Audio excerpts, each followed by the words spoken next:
తెలుగు రాష్ట్రాల్లో అతిపెద్ద lift manufacturer lifts ట్రై.com dealership కూడా ఇవ్వబడును. తెలంగాణ ప్రభుత్వం ముందుగా 1 ఎకరం భూమి ఉన్న రైతులకు భరోసా విడుదల చేసింది. 1.5 ఎకరాలు, 2 ఎకరాలు, 2.5 ఎకరాలు, 3 ఎకరాలు ఇలా అందరికీ జమ అవుతాయి. ఇందుకోసం ఈ కుబేర్ విధానాన్ని ప్రభుత్వం అమలు చేస్తోంది. ఎవరికైనా డబ్బులు అకౌంట్లో పడకపోతే టెన్షన్ పడవలసిన పని లేదు. వారం రోజుల్లో కూడా డబ్బులు రాకపోతే వారు పంటలు సాగు చేస్తే రైతు భరోసా పథకానికి అర్హత కలిగి ఉంటే దగ్గరలోని వ్యవసాయ శాఖ అధికారులను కలిసి విషయం చెప్పాలి. అధికారులు వారి భూమి వివరాలు, సాగు చేస్తున్న పంట, పట్టదారు పాసు పుస్తకాలు లాంటి వివరాలని తెలుసుకుంటారు. అక్కడ అంత కరెక్ట్గానే ఉంటే నెక్స్ట్ బ్యాంకుకి వెళ్ళి అడగాలి. బ్యాంకు వివరాలు సరిగ్గా ఉన్నాయో లేదో చూసుకోవాలి.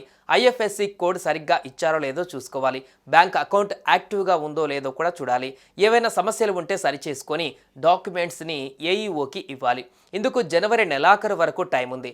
ఆ వివరాలని పరిశీలించి ఫిబ్రవరిలోపు డబ్బులు పడేలా చేస్తారు.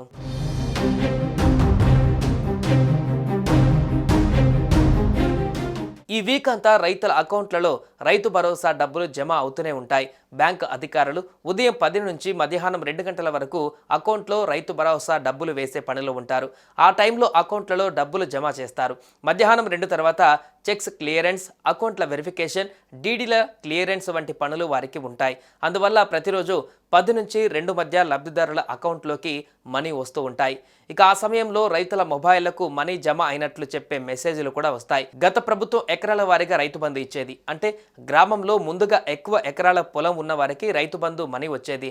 దాంతో ఎకరా లేని వారు తమ వంతు ఎప్పుడు వస్తుందా అని ఎదురు చూసేవాళ్ళు. ఇప్పుడు ఆ పరిస్థితి లేదు.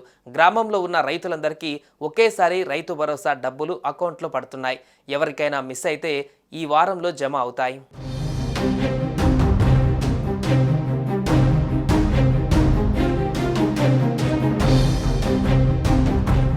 అర్హులైన రైతుల ఖాతాలలో రైతు భరోసా డబ్బులను జమ చేసే ప్రక్రియ కొనసాగుతుందని మంత్రి తుమ్మల నాగేశ్వరరావు తెలిపారు.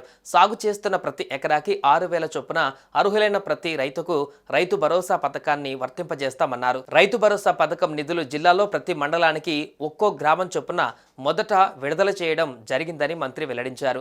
రైతు భరోసా నిధుల విడుదల రెవెన్యూ గ్రామాల వారీగా జరుగుతుంది గనక కొన్ని జిల్లాలలో మండలానికి 1 కంటే ఎక్కువ గ్రామాల సంఖ్య కనబడుతుందని తుమ్మల స్పష్టం చేశారు. అర్హులైన ప్రతి రైతుకు రైతు భరోసా నిధులను జమ చేస్తామని ఆయన స్పష్టం చేశారు.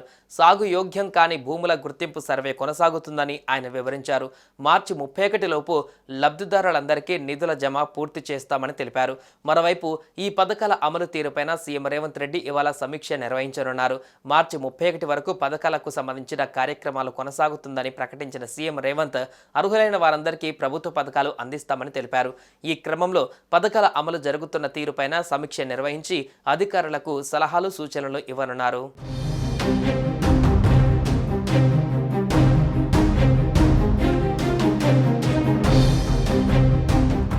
సుమన్ టీవీలో మీ పర్సనల్ అండ్ బిజినెస్ ప్రమోషన్స్ కోసం కింది నెంబర్కి కాంటాక్ట్ చేయండి.